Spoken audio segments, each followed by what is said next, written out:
About this time, Judah left home and moved to Adullam, where he stayed with a man named Hira. There he saw a Canaanite woman, the daughter of Shua, and he married her. When he slept with her, she became pregnant and gave birth to a son, and he named the boy Then she became pregnant again and gave birth to another son, and she named him Onan. And when she gave birth to a third son, she named him Shelah. At the time of Shelah's birth, they were living at Kezib. In the course of time, Judah arranged for his firstborn son, to marry a young woman named Tamar. But was a wicked man in the Lord's sight, so the Lord took his life. Then Judah said to Er's brother Onan, "Go and marry Tamar, as our law requires of the brother of a man who has died. You must produce an heir for your brother." But Onan was not willing to have a child who would not be his own heir. So whenever he had intercourse with his brother's wife, he spilled the semen on the ground. This prevented her from having a child who would belong to his brother. But the Lord considered it evil for Onan to deny a child to his dead brother. So the Lord took Onan's life, too. Then Judah said to Tamar, his daughter-in-law, "Go back to your parents' home and remain a widow until my son Shelah is old enough to marry you." But Judah didn't really intend to do this because he was afraid Shelah would also die, like his two brothers. So Tamar went back to live in her father's home. Some years later, Judah's wife died. After the time of mourning was over, Judah and his friend Hira the Adullamite went up to Timnah to supervise the shearing of his sheep. Someone told Tamar, "Look, your father-in-law is going up to Timnah to shear his sheep." Tamar was aware that Shelah had grown up, but no arrangements had been made for her to come and marry him. So she changed out of her widow's clothing and covered herself with a veil to disguise herself. Then she sat beside the road at the entrance to the village of Enaim, which is on the road to Timnah. Judah noticed her and thought she was a prostitute, since she had covered her face. So he stopped and propositioned her. "Let me have sex with you," he said, not realizing that she was his own daughter-in-law. "How much will you pay to have sex with me?" Tamar asked. "I'll send you a young goat from my flock," Judah promised. "But what will you give me to guarantee that you will send the goat?" she asked. "What kind of guarantee do you want?" he replied.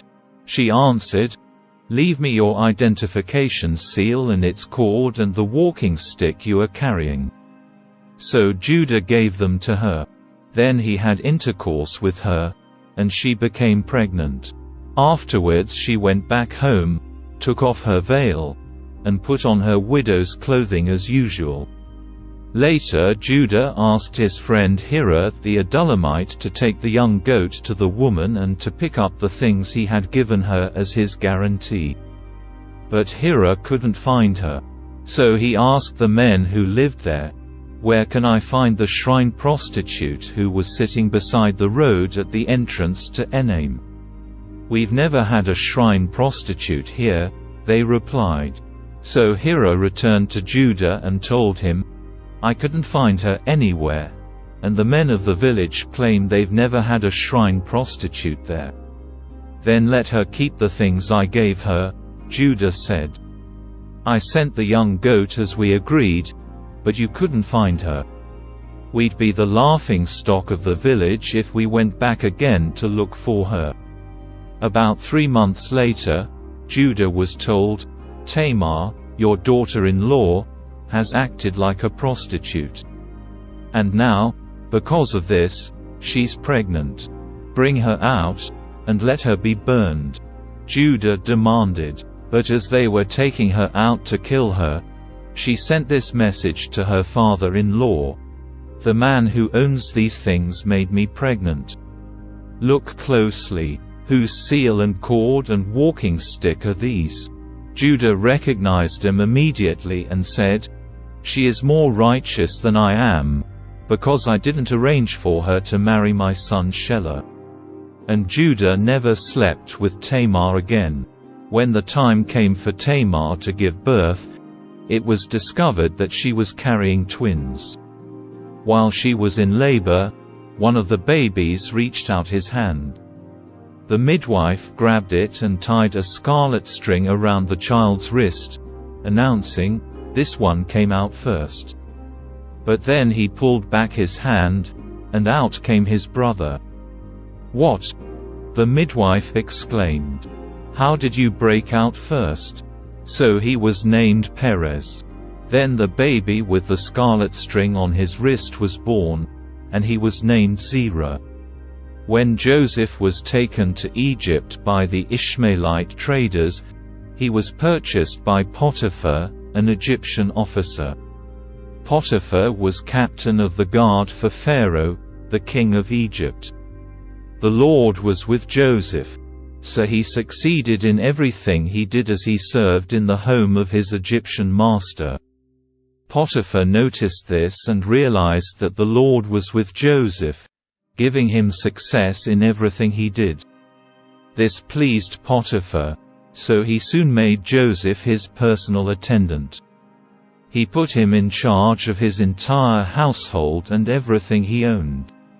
From the day Joseph was put in charge of his master's household and property, the Lord began to bless Potiphar's household for Joseph's sake. All his household affairs ran smoothly, and his crops and livestock flourished. So Potiphar gave Joseph complete administrative responsibility over everything he owned. With Joseph there, he didn't worry about a thing, except what kind of food to eat.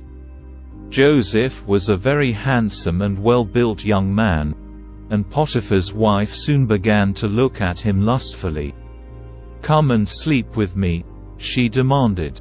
But Joseph refused. "Look," he told her, "my master trusts me with everything in his entire household.